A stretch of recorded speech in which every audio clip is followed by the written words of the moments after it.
Hey guys, how the hell are you? It's time for an all new iFAQ video. Infrequently asked questions number 30, and probably like the fourth or fifth time that we've attempted to do this video. So I was trying to sort of get around a little bit of a hang up for the past, I don't know, maybe month, trying to get number 30 done for you guys by trying to do it live and having that live stream be something that would be saved on the channel. And that would be iFAQ number 30.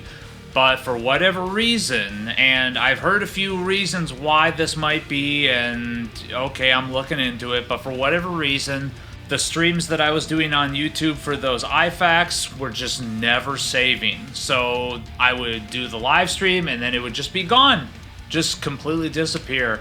So for that reason, guys, there has not been a real, actual, official iFAQ video for the past few weeks, and I apologize for that.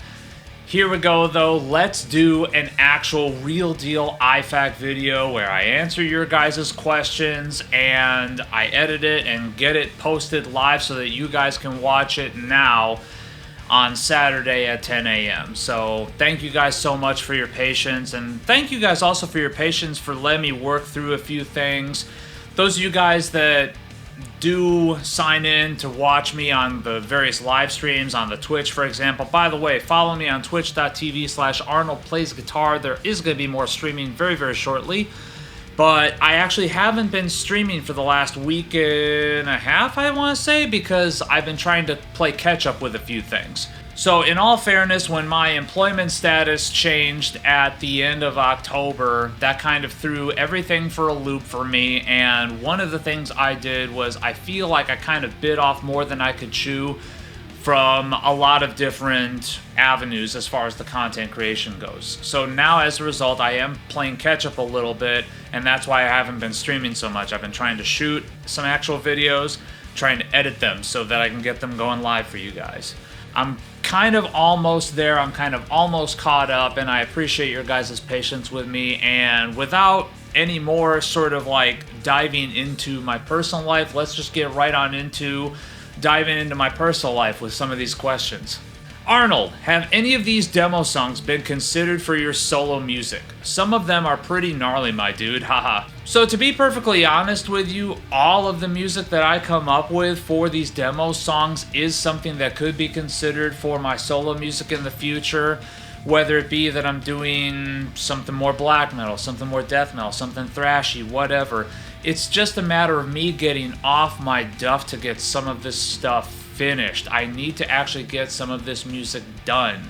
And even some of the stuff that it doesn't really seem like I put a lot of thought into, I think that's all still fair game to be re-recorded, maybe reworked a little bit so that it can get an official release at some point. I just need to get motivated and hunker down and get it done so that I can release this for you. Darkness from the Light. I see you've been playing too much Kingdom Hearts. Honestly, no, I have literally never ever played that game. I know of the game, but I don't know what the reference is that you're implying, so I don't really know what you're talking about. Time to test your metal for the iFAQ next week. Who is the worst death metal band artist you've ever heard? Also, have you considered demoing one of the Ibanez Jake Bowen models? Yes, I have considered demoing one of those Ibanez's. I just need to get my hands on one in order to do it. I would love to talk with someone at Hoshino USA and see about getting some stuff to review. That'd be great. As far as the worst death metal band I've ever heard, I think, God, honestly, insert local artist here. I mean, pretty much anywhere I've ever lived, any pocket of America that I've ever been to or that I've even heard of, there's always been like a handful of bright shining star musicians or bands that are coming out of those areas, but then there's always been a ton of musicians that are just kind of plodding along. They're not really all that inspired. They're kind of throwing everything at the wall to see what sticks, and not really anything is coming of it. Or maybe it's someone like myself who never really took the time to seriously super develop their skills either as a musician or as a songwriter, but that didn't have the luck and perseverance that I had to turn my lack of talent into entertainment. Great vid, man. Have you tried the Hughes & Kedner Grandmeister 36 yet? Also, the WGS Reaper speakers? I've not really tried any other speakers other than a handful of Celestians and Eminences that I've grown to really, really love. You know, when people are mentioning all these other speaker companies, it's just not something I've ever dove into. It's one of those things where I've kind of grown accustomed to the tones that I'm getting from other speakers, and I kind of like what I get from other speakers when I actually play through a speaker. Most of the time, I'm not even doing that. I'm playing through an impulse loader. But as far as the Hughes & Kedner Grandmeister 36, I actually owned one for all of 2 weeks way back when, right before I got the Kemper. It was good. It was not amazing. When they turned it from the Grandmeister 36 into the Grandmeister 40, and I know there's a few people out there that are going to disagree with me on this, there was a tonal difference between the two. The Grandmeister 40 has a lot more tone on tap, has a lot more balls on tap. And the Grandmeister 40 is definitely something I would say is fully worth looking into as a great kind of all-in-one metal amp with several different tones on tap. The Grandmeister 36 was good. The Grandmeister 36 had enough gain on tap to make it a pretty cool, like, classic and even borderline thrash metal amp if you really pushed it, but it wasn't extreme enough for what I wanted to do, so I ended up getting rid of it. I gotta know, what is the tiny door all about? If by tiny door you mean this door that's right back here, a few of you guys have asked about this, by the way. It's just the door to my attic. I mean, that's all it is. This is kind of a common thing around here, that there's an actual door that leads to the attic of a house, especially when it's a partial two-story like this, where there's really only one room up here in the upstairs. So that door is kind of a common thing. Have you guys seriously not run into this before? Next question. Mr. Calvin on a recent live stream has asked, have you listened to Unknown Angels by Levita? Have you listened to Unknown Angels by Levita? Unknown Angels by Levita. Unknown Angels by Levita. Do you listen to Unknown Angels by Levita? Fuck. No, dude, I have not. And I'm gonna be straight up honest with you, man. Because you decided to pester me about it, I'm not going to now. Hey Arnold, first of all, thank you very much for your content, your approach, and your guitar playing. It's just so awesome. 2 questions. From your experience, why are bare knuckle pickups not doing that much for you? And is there a super versatile pickup that can do a smooth blues and kick-ass chuggy chug metal? P.S. Sorry for my bad English and greetings from Russia. P.P.S. Why do I think that blackened death metal is your favorite genre? You know, honestly, because I really, really love blackened death metal. So, I mean, I just really, really love that music, and it tends to kind of marry the best of both worlds for me. You know, it's got the extreme aggression of both, and it's got a sort of evil character to it that I really, really love hearing in my music. So, yeah, no, you're definitely not off base with that. As far as why bare knuckles don't really hit with me so much, in my experience, you know, I just haven't really found many that do what I want them to do. I've kind of opened up a little bit, though, to the possibility of actually using them in a guitar again, because there's been a few instances lately where I've actually gotten to play instruments that have had bare knuckles, and I've gotten good results as long as I pay really close attention to what instrument they're going into, because they are just another piece of the tonal puzzle, you know. And we can have the tone wood debate if you really want to, but in my opinion, it is a legit thing, and they do have different tones depending on body woods, neck woods, fretboard woods, etc. And so, like, to put something like a bare knuckle aftermath into something with Swamp Ash doesn't sound good to me. All I hear is clank, clank, clank, clank, clank. It's fine if all you're looking to do is just djenty stuff. That's great. There's tons of articulation in every bare knuckle pickup I've ever tried, but getting that tone that I love, has been really, really tough. I have tried a bare knuckle that I absolutely loved though, and that was the Ragnarok's. Getting to try those in my buddy Chad's Ran Crusher was honestly a pretty eye-opening experience, and those were some solid pickups.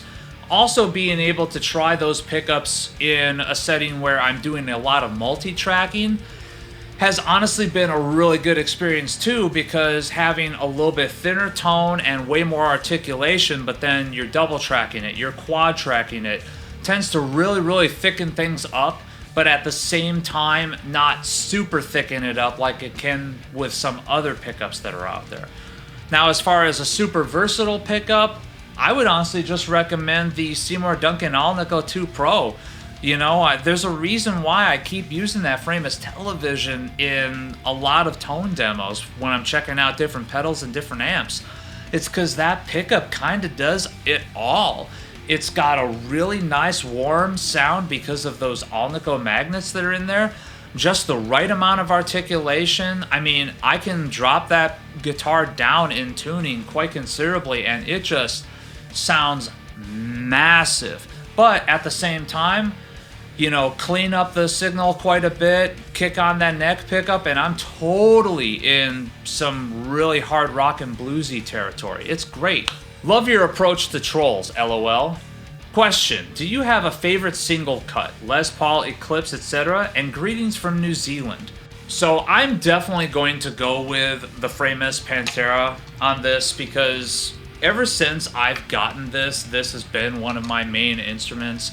Ever since I got to go to GitCon and actually play a lot of these instruments and actually check out how these things are made, yeah, there's a certain price point that's attached to these things, but god damn it, I keep saying it, it's so worth it. It really, really is. This is one of those instruments that is just so goddamn inspiring every time you pick it up. And it's not just this, it's really any Frameless that I've had my hands on, to be honest with you. But, I mean, this thing is just so kick-ass to me. It's so awesome. It's literally everything that I wanted in a sort of modern take on a classic design with classic features.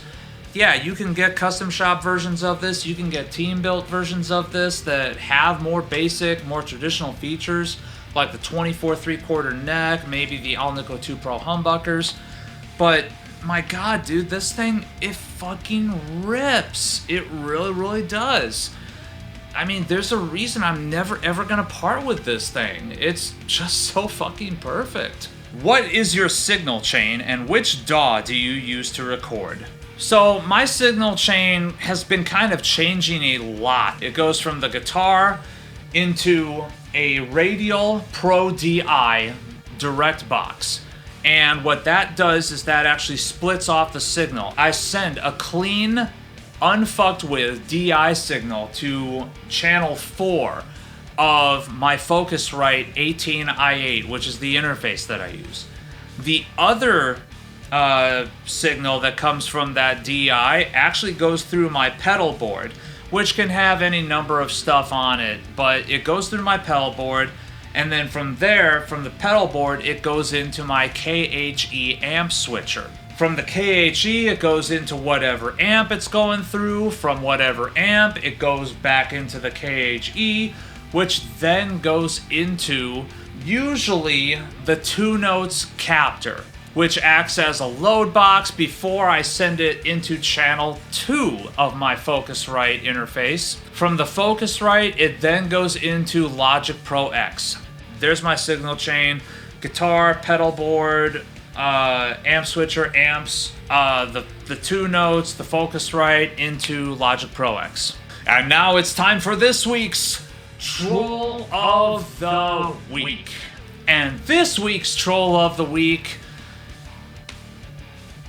I mean, I don't know. I don't know if he's just insecure or something or what, but, like, well, here, I'll just read it. Who plays metal on a puny 50-watt head? Stacks! Lots of stacks! Piles of heads! What, you don't want to wake mom up when you're playing in the room in your basement? Wow, man. how insecure do you have to be? Like, alright, who plays metal on 50 watt heads? People that realize that wattage doesn't necessarily fucking matter. There's two things that matter when buying an amp. Number one, is it loud enough to be heard over the fucking drummer if you're playing in a live band situation? Number two, since I'm not doing number one, number two, how does it sound?